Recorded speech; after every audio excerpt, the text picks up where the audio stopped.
Welcome to the channel.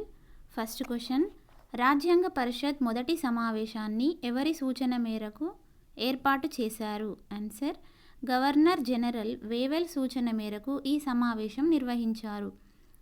ఈ సమావేశం 1946 December 9వ తారీఖున నిర్వహించారు. ఈ సమావేశానికి హాజరైన సభ్యుల సంఖ్య 208. ఈ సమావేశాన్ని బహిష్కరించిన party Muslim league party.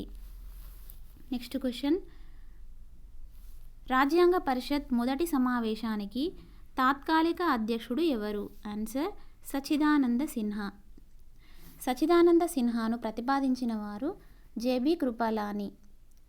France దేశ సాంప్రదాయాన్ని అనుసరించి రాజ్యాంగ పరిషత్లో సీనియర్ సభ్యుడైన సచ్చిదానంద సిన్హాను అధ్యక్షుడిగా చేశారు.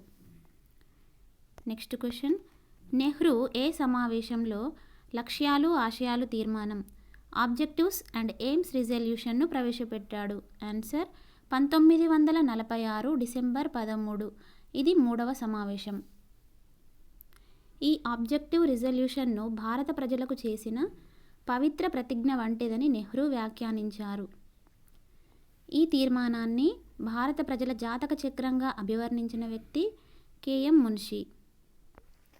నెక్స్ట్ క్వశ్చన్, రాజ్యాంగ పరిషత్ చివరి సమావేశంలో రిటర్నింగ్ అధికారిగా ఎవరిని నియమించారు? Answer, H V Iyengar. ఇదే సమావేశంలో రాష్ట్రపతిగా బాబు రాజేంద్ర ప్రసాద్ని ఎన్నుకున్నారు. Okay, thank you for watching.